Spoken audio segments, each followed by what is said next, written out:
What's going on, Commanders Nation? Welcome back to the In Command podcast. And today we're going to be previewing the Washington Commanders versus the Detroit Lions, week 2 of the NFL season. Before we get into this video, make sure you guys go down, smash the like button, smash the subscribe button. If you're not already subscribed, what are you doing? Come on. You guys gotta subscribe. We're currently at 10 subscribers. We're growing pretty good. We've only made 2 videos, and I think if I just keep making these videos consistently throughout the season, keep grinding, we'll definitely go way up from here. But so yeah, the Commanders play the Detroit Lions on Sunday. It's a big game. It's a big game for us because we're 1-0, but we haven't started out 2-0 since 2011, which it's been 11 years. And the Detroit Lions are actually favored in this game. This is the first time the Detroit Lions have been favored in 24 games. They have not been favored in 24 games, and they are finally favored against us, man. So I'm feeling some type of way about that. I'm kind of feeling a little disrespected because, out of all the 24 games, we're going to be the first team that they're favored in that span of time in 24 games, which is like a season and a half. So I feel a little disrespected about that. They're targeting us. They're saying that the Lions, they're giving the line. They're actually like saying the Lions are going to win for the first time in 24 games against us. So we gotta start out 2-0, man. There's a reason. The reason they're favoring the Lions is because they don't believe in the Washington Commanders. Let's be completely honest. They think, since we haven't, we don't start out seasons good, and we haven't been 2-0 in 11 years, they think that we're going to lose this game. They think that we're going to find a way to choke, because, we do have a history of doing that. We have they, think we're the type of team to, win a game, get a good momentum win, and then, lose the next game and find a way to just choke in a game that we should win. So that's what they think is going to happen. They think that the curse is going to extend to 12 years. I hope that does not happen. I hope we get it. We just take care of business and get the double on Sunday, and then I'll be pulling up to FedEx Field with us undefeated, getting ready to bust the Eagles up. So hopefully that happens. Hopefully, we get the double on Sunday. But let's get in. We got a lot to talk about today. We got the keys to the game, injury report, score prediction, and I probably at the end of the video I'll get into my player stat predictions. So yeah, let's get into the keys of the game though to beat the Lions. So my number one key is we gotta contain Deandre Swift. We got to contain Deandre Swift and force Jared Goff to beat us. And the big reason why that is because Deandre Swift had, I believe, 165 yards last week. I think he had like 2 touchdowns as well. So he went off against the Eagles last week, and that's why they were able to score 35 points. They still lost the game, but that wasn't, the offense's fault. The defense just didn't play good. But Deandre Swift, he had like basically 170 on the ground with 2 touchdowns. He went off against the Eagles. He went stupid. And that's the reason that the Lions were able to have a lot of success against the Eagles defense. So, if we can contain that and, hold our own against Deandre Swift and, not let him, get those big runs and just not let him go off and not let him go crazy, then I think we're going to win this game because I don't think Jared Goff is beating us. Jared Goff had 90 yards through 3 quarters last week. Jared Goff is one of the worst quarterbacks in the league. I don't know why Lions fans think he's like, good or something. He had one good year in Sean McVay's offense, but that's it. I'm sorry to tell you guys the truth, but Jared Goff is not beating us. If we can find a way to contain Deandre Swift and just, if we hold him to like 80 yards, then we'll be fine. You can't let him get to like, if he goes for like 140, 150, then you're in trouble. And the Lions are going to have a lot of success because that'll open up other stuff that they can do. And they have some weapons, receiving. They got Amon St. Brown, TJ Hawkinson.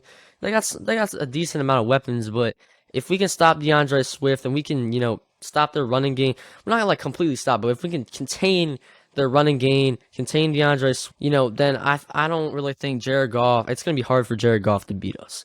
My next key is we got to protect Carson Wentz against an aggressive Detroit defensive line. They got Aiden Hutchinson. Who else? I know they got Aiden Hutchinson.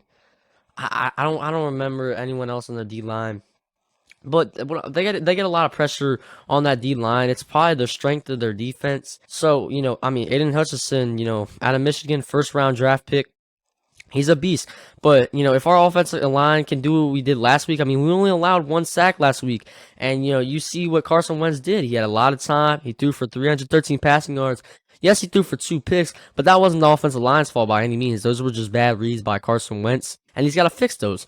But if the offensive line can protect him against this aggressive defensive line, I'm telling you, if we can hold our own against that defensive line, we can carve up their secondary because their secondary is not that good. They're not going to be able to stop this trio of wide receivers.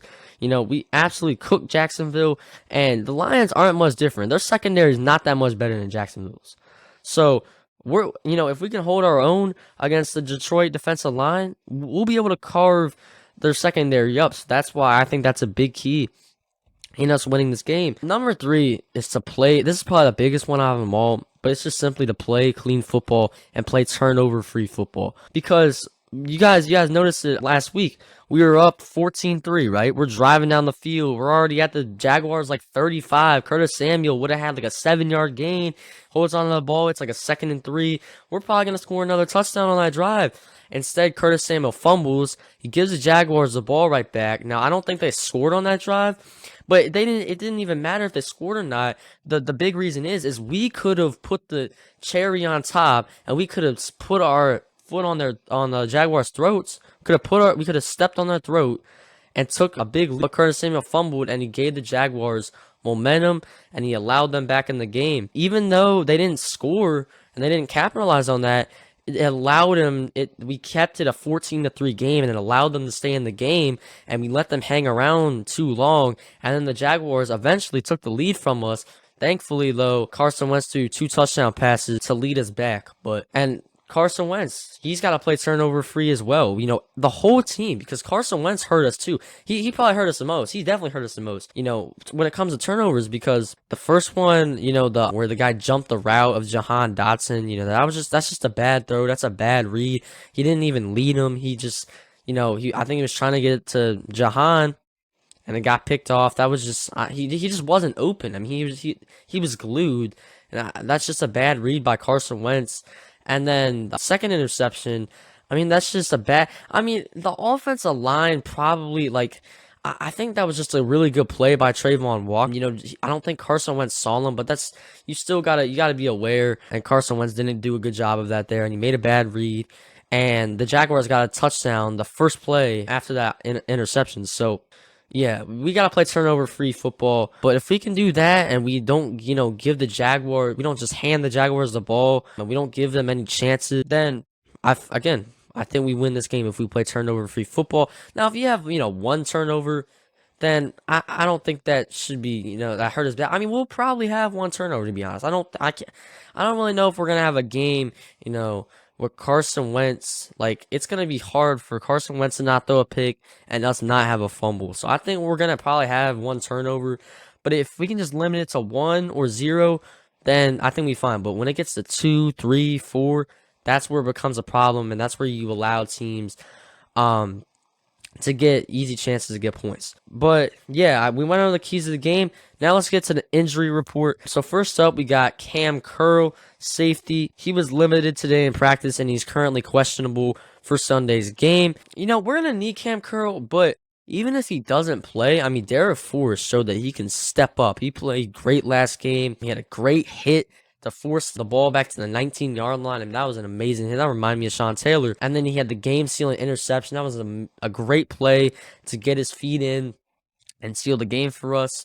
So, if Cam Curl's out, I'm not going to, worry about it. I'm not going to freak out. I think we'll be fine if he's out, but it'll obviously help if he plays. Wes Schweitzer was limited today in practice. He's currently questionable for the game. Wes Schweitzer, I mean, he didn't play last. Again, if he doesn't play, I think this offensive line will still hold its own. They got Trey Turner, Sam Cosmi. So I think this offensive line will definitely still hold its own. I mean, they only let Carson Wentz get sacked once last week. But that would help if Wes Schweitzer could play. But I think he's probably going to be out till October. But yeah, Cole Holcomb was limited in practice today, but it doesn't say that he's questionable or anything. So I think he's gonna, I think that means he's gonna play. So that's gonna help, man. Cole Holcomb played last week. He didn't play that good, so Obviously, losing Cole Holcomb would be a very big hit to this team.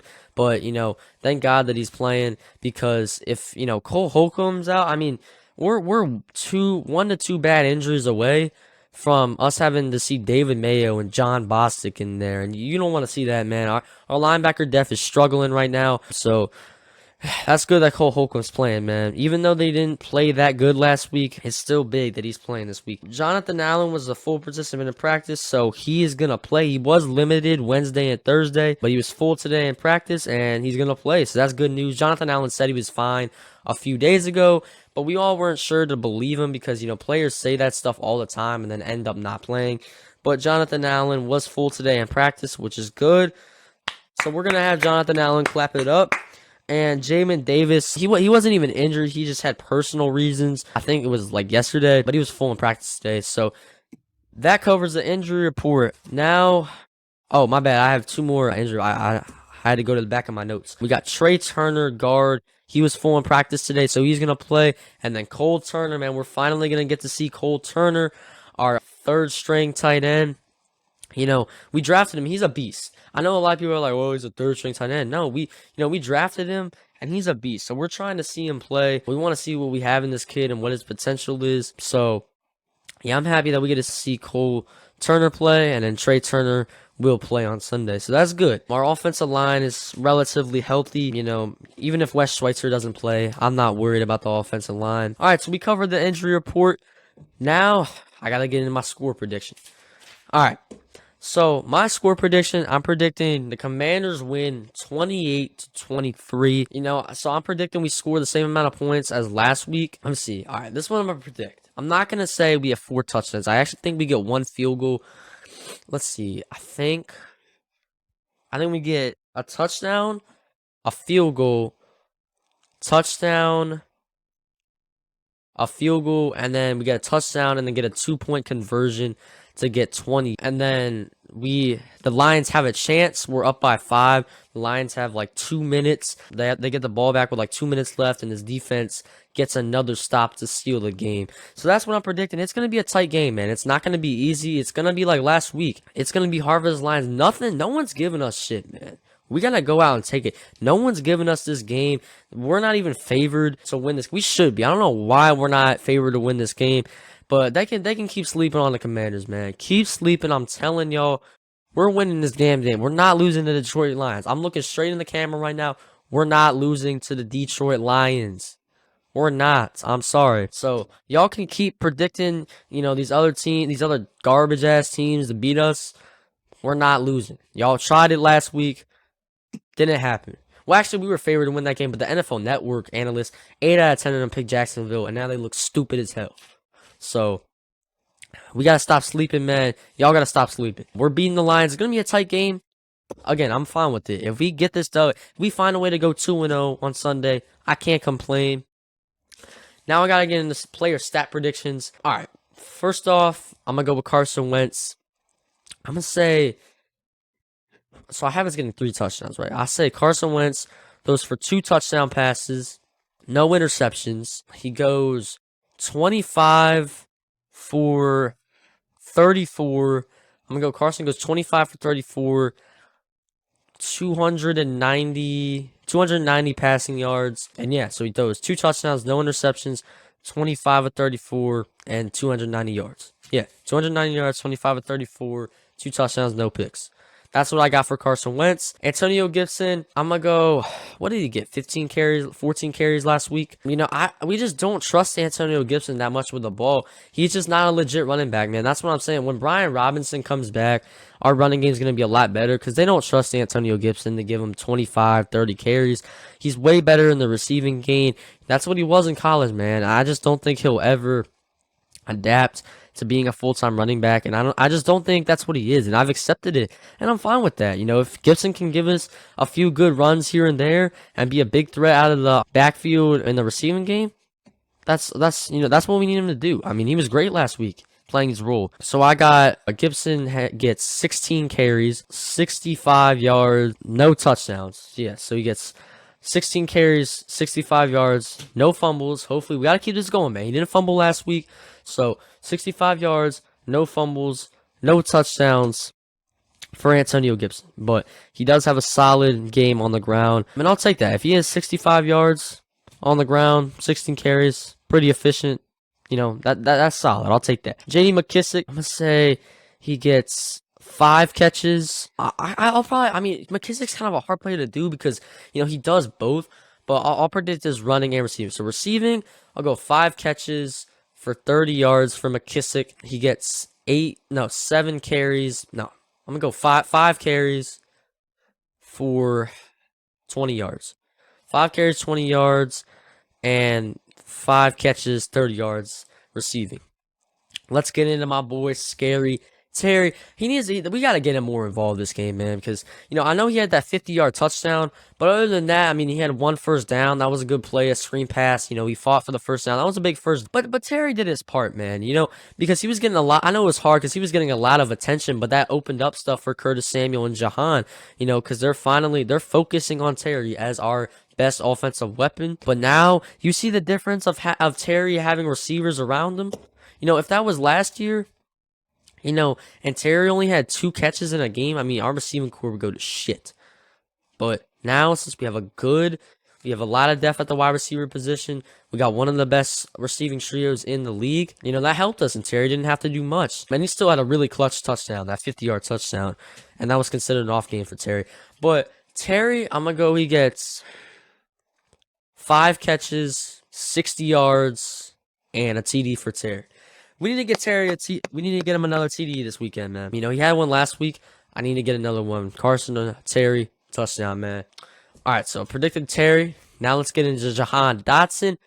Man, he won offensive. By the way, forgot to tell you guys, he won offensive player of the week last week. My boy had 2 touchdowns, 3 catches, and 43 yards last week. This week, I'm going to predict Jahan gets 4 catches for 50 yards, no touchdowns. I know. I sadly don't have Jahan getting a touchdown this week. Because since he got 2 touchdowns last week, I don't know if he's gonna get another one because I have us getting 3 touchdowns this game, and I already got Terry with 1, so I'm gonna go. I don't think Jahan gets 1 this week, but he does play a good role in the receiving game. All right, Curtis Samuel. I'm gonna go. He had 8 catches last week. I'm gonna go. Curtis gets 6 catches, 70 yards, a touchdown. Yeah, 6 catches, 70 yards, and a touchdown for Curtis. Another big day for Curtis, man. I'm expecting it. I'm expecting him to go down a little bit, because I think, that man was just not human last game, bro. Like, he was on a different level, juking players out of their shoes. That man looked nasty. And the touchdown pass, he had to start the game. Touchdown catch, sorry, to start the game. But I think Curtis gets another TD this week. All right, now I'm going to predict Logan Thomas, our tight end. Logan Thomas, I'm going to go, gets 3 catches for 28 yards. And I'm going to go, he gets a touchdown. So I'm predicting he gets that 3rd touchdown for the offense. So yeah, Logan gets 3 catches, 28 yards, and a TD for my boy Logan. All right, so we did Carson, Gibson, McKissick, Terry, Dotson, Curtis, Logan. I think that's it for stat predictions. I think that's it. I don't do defensive players stat predictions because I just think there's too many defensive players. Like, I can't predict. I could probably just predict like the D line, how many sacks they're gonna get. Maybe I'll start doing that. But for right now, we're currently we're just gonna do offensive stat predictions. But yeah, we did keys to the game, injury report, score prediction. I mean, that's gonna be most of this preview. That's gonna be most of the stuff we cover during all these previews. Thank you guys so much for watching, man. Hey, let's get a dub on Sunday. We get this dub, we get to 2-0, man, and we're pulling up to FedEx Field 2-0. Yes, sir, man. 2-0. I can't wait to go to that Eagles game, by the way. I might vlog it for y'all. I got to download like an editing app so I can, edit it on my phone. But once I do that, we'll definitely, try to vlog that. That's going to be fun. I can't wait to go to the Eagles game, man. That's just going to be lit. I'm ready to bust the Eagles' ass, man. I'm ready. I'm so ready to beat the Eagles. Obviously, it's not guaranteed the Eagles are going to come in. And, they're a good team. You can't even lie. They're a good team. But I'm accepting the challenge. The Eagles swept us last year. We got to get revenge on them. I don't know. that I don't know why they think they're so good. I don't know why they think they're so much better than us. They beat us like 20-16, and then they beat us. They barely beat us when we had like 30 COVID cases. So I don't know why the Eagles think they're so superior to us. They're not. I'm telling you. And Jalen Hurts is gonna come back to bite them, man. He's gonna hurt them. Jalen Hurts' right arm is gonna hurt the Philadelphia Eagles. I'm trying to tell you all that. But yeah, let's focus on this game first, man. Because if we can take care of business this game, man, I'm telling you, FedEx Field is gonna be packed week 3. But if you lose this game and you continue the trend, then it's gonna the fans, capacity is gonna go down.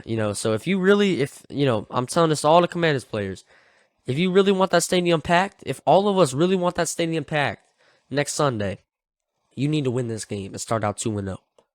Then that place will be rocking. I'm telling you, we'll get our fans back for sure. But thank you guys for watching, and I'll see y'all in the next one. Make sure to like the video, subscribe again, and I'm out. Peace.